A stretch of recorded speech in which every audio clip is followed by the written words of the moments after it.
యొక్క ఘనమైన నామంన మీ అందరికీ వందనాలండి. ప్రార్థన చేసుకున్నాం. జీవం గల దేవ, ఘనమైన దేవానికి స్తోత్రాలు. మాతో మీరు మాట్లాడండి. మా అందరికి వినగలి చెవులు, గ్రహించగల హృదయాలు ఇచ్చి నడిపించమని యేసునామం అడుగుచున్నాను తండ్రి. ఆమేన్, ఆమేన్, ఆమేన్. ప్రియమైన నా సహోదరి సహోదరులారా, ప్రభు అయిన క్రీస్తునామంలో మీ అందరికీ వందనాలండి.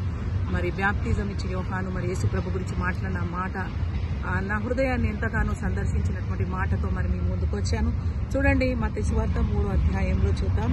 అక్కడ ఏమనుందంటే చూడండి, 11వ వచనం, మారు మనసు నిమిత్తం నేను నీకు నీళ్ళలో మీకు బ్యాప్టిజం ఇచ్చుచున్నాను, అయితే నా వెనుక వచ్చేవాడు నాకంటే శక్తిమంతుడు. చూడండి, యేసుప్రభు గురించి యేసుప్రభుని చూడలేదు, కానీ యేసుప్రభు రాకముందు చెప్తా ఉన్నాడు ఏమంటే, నా వెనుక వచ్చేవాడు నాకంటే శక్తిమంతుడు అంటూ ఆయన చెప్పులు మోయిటకైనా నేను పాత్రుడను కాను అంటున్నాడు.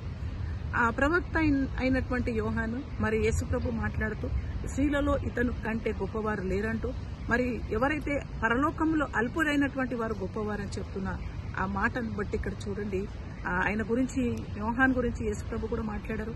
మరి యోహాన్ కూడా యేసుప్రభు గురించి మాట్లాడుతూ అంటున్నారు, ఆయన చెప్పులు మోయిటకు కూడా నేను పాత్రుడను కాదు అంటున్నాడు. నిజమే, ఆయన చెప్పులు మోయటకైనాను మనము పాత్రలము కాదైనప్పటికీ కూడా ఆయన కృప చెప్పున, ఆయన దయ చొప్పున మనం బ్రతికి ఉన్నామండి. హల్లెలూయా.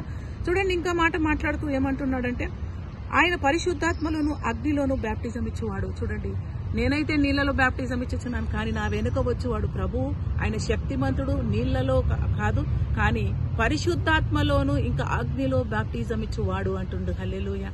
మీరు పరిశుద్ధాత్మ కొరకు వేచి ఉంటే ఈరోజు ప్రభు సన్నిధికి వెళ్ళి అడగండి, దేవా మరి యోహాన్ అయితే ఇట్లా అంటున్నాడు, మరి ఆయనైతే నీళ్లలో ఇచ్చాడు, కానీ నువ్వు అగ్నిలోను పరిశుద్ధాత్మ బ్యాప్టిజం ఇచ్చేవాడు కాబట్టి ఆ పరిశుద్ధాత్మ శక్తితో నేను నింపబడాలని అడిగినప్పుడు ఖచ్చితంగా మీరు పరిశుద్ధాత్మ శక్తితో మీరు నింపబడుదురు గాక. ఆమేన్. వందనాలండి.